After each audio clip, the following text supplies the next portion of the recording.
Jadi akut abdomen itu adalah gangguan daruratan pada abdomen yang memerlukan tindakan segera. Jadi bagi dengan 4P. Yang P pertama perdarahan, peradangan, penyumbatan, dan perforasi.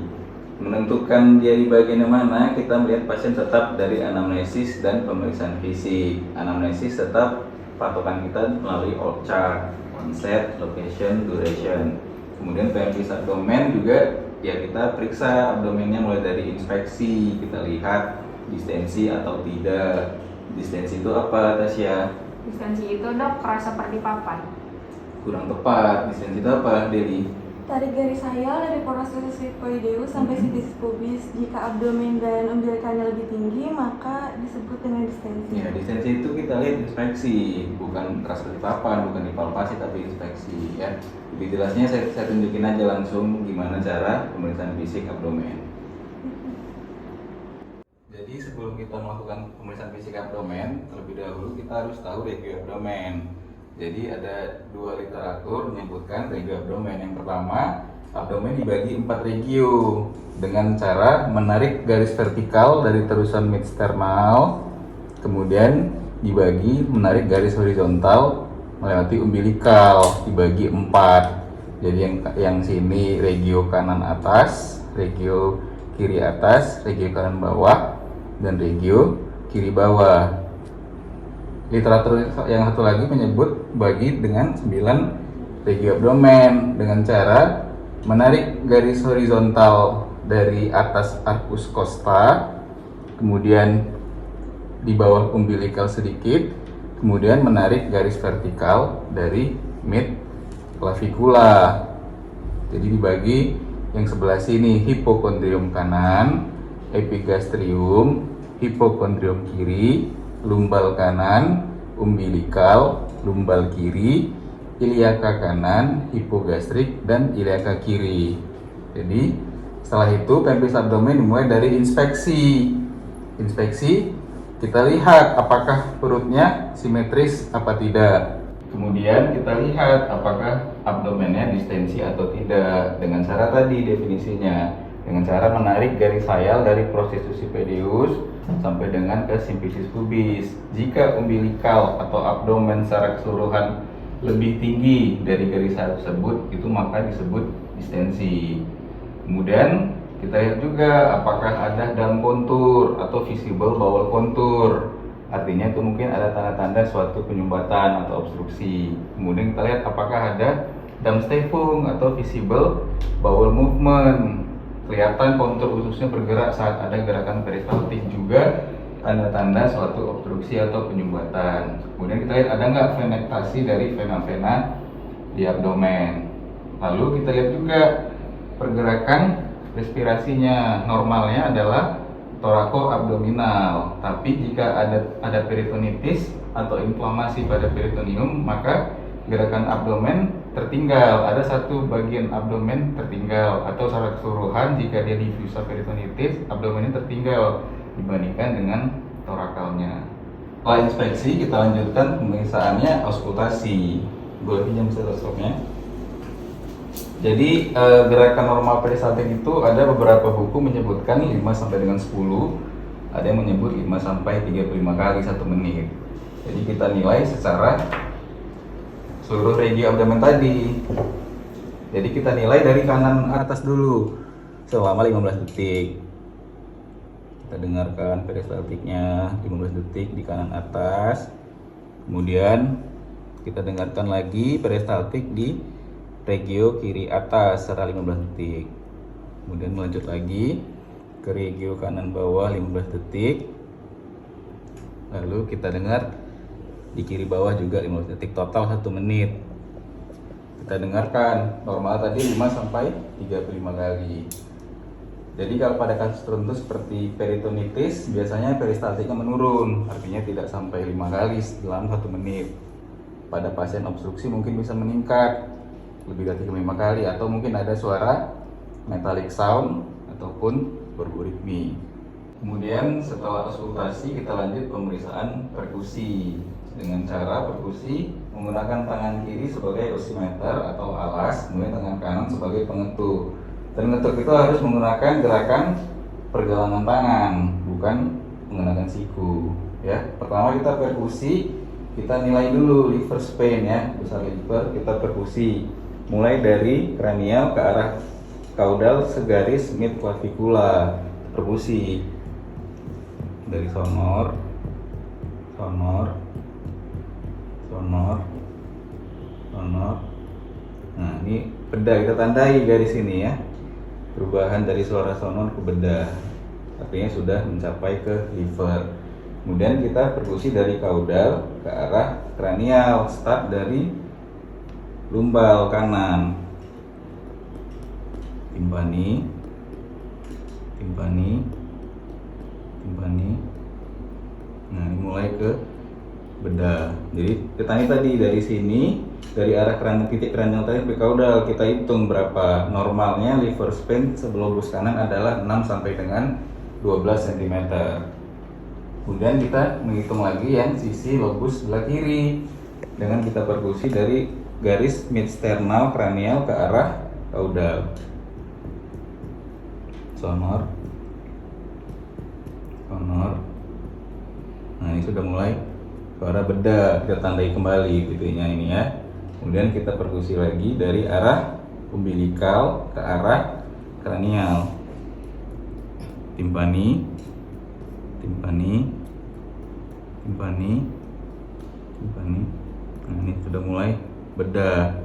Kita tandai tadi garis kranial tadi ke garis kaudal tadi. Normalnya liver span lobus kiri adalah 4 sampai dengan 8 cm. Terus kita juga bisa nilai tadi ada nggak liver dullness tadi hilang. Hilang artinya dari sonor dia tidak ada berubah ke bedah, langsung dia ke timpani. Artinya ada free air atau pneumoperitoneum, ada udara bebas di rongga peritoneum, tanda-tanda kalau organ perforasi yang menyebabkan peritonitis. Kemudian perkusi selanjutnya adalah melihat apakah ada asites atau cairan di dalam rongga abdomen dengan cara pemeriksaan shifting dullness. Dengan kita perkusi dari arah umbilikal ke arah lateral kanan, kita perkusi. Normalnya adalah suara timpani. Namun pada shifting dullness atau ada asites maka ada perubahan dari timpani ke redup. Jika kita anggaplah sini berubah redup, kemudian kita minta pasien berbaring atau miring ke arah kiri, bisa miring. Nah kita biarkan beberapa saat, kita harapkan cairannya shifting atau jatuh ke arah kiri sana. Maka setelah itu kita perkusi kembali, maka suaranya berubah lagi menjadi timpani, artinya itu ada shifting dullness positif. Kita palpasi lagi, kita perkusi lagi ke arah umbilikal, maka dia kembali terdengar suara redup, maka itu shifting dullness positif. Lurus lagi Nan. Nah, bisa juga kita lakukan dengan arah sebaliknya, arah kiri dari umbilikal, timpani ke arah kiri sampai berubah dia titik, sampai dia berubah jadi redup. Kemudian kita minta miring ke arah sebaliknya tadi, ke arah kanan, miring. Kita biarkan beberapa saat sampai cairannya jatuh ke bawah, kemudian kita perkusi kembali, makanya suaranya berubah kembali menjadi timpani lagi, dan kita geser lagi ke arah medial, maka suaranya berubah lagi menjadi redup, seperti itu. Setelah perkusi, kita melakukan pemeriksaan palpasi. Sebelumnya kita menghangatkan kedua tangan kita agar suhunya sama dengan tubuh pasien. Kemudian kita minta pasien untuk menekukkan kedua kakinya. Tujuannya agar otot-otot atau dinding perut menjadi relaksasi. Lalu kita palpasi dinding perutnya untuk melihat apakah ada nyeri tekan, apakah supel, atau ada teraba massa. Kemudian jika pasien mengeluhkan nyeri perut di satu sisi, maka jangan langsung palpasi di sisi yang sakit. Misalnya pasien mengeluh nyeri di kanan bawah, maka palpasi mulai dari kontralateral dulu. Kita raba secara lembut. Kemudian kita nilai apakah ada nyeri tekan atau ada defense muskular yang merupakan tanda-tanda suatu peritonitis. Setelah itu kita juga bisa melihat pembesaran liver, limpa, dan ginjal. Pertama kali kita periksa apakah ada pembesaran suatu liver dengan cara kita palpasi menggunakan secara teknik parabola. Pertama-tama kita suruh mulai dari arah kaudal ke arah kranial, kita palpasi sambil kita suruh, kita minta pasien untuk inspirasi, karena saat inspirasi paru kembang dan akan mendorong diafragma dan mendorong liver ke bawah, jadi akan lebih mudah teraba jika ada pembesaran suatu liver. Coba ya, tarik nafasnya, kita raba dengan teknik gerakan parabola. Lagi tarik nafasnya, lagi tarik nafasnya. Nah, kalau jika ada teraba benda padat, maka itu adalah ada pembesaran suatu liver. Kita anggaplah misalnya 2 jari di bawah arcus costa. Jadi kita tandai pembesarannya atau perabaan benda padat itu di mana? Apakah 2 jari di bawah arcus costa atau berapa jari di bawah arcus costa? Kemudian itu untuk meraba ada pembesaran liver yang lobus kanan. Kemudian kita raba yang sebelah lobus kiri, sama, kita start dari umbilikal ke arah kranial dengan juga teknik gerakan parabola. Ambil peta palpasi, kita minta pasien untuk inspirasi. Tarik nafasnya, lagi tarik nafasnya, tarik nafasnya. Pada pasien ini tidak ada teraba pembesaran liver. Jika ada, jangan lupa juga tandai di mana terabanya atau pembesaran livernya. Kemudian kita lanjut mempalpasi atau melihat apakah ada pembesaran suatu spleen. Ya, spleen itu sendiri ada namanya garis Suffner. Jadi dari arcus costa sampai dengan arcus costa kiri sampai dengan sias kanan. Sias kanan ini poinnya 8, umbilikal ini poinnya 4, jadi dibagi 1, 2, 3, 4, 5, 6, 7, 8 sampai sias kanan.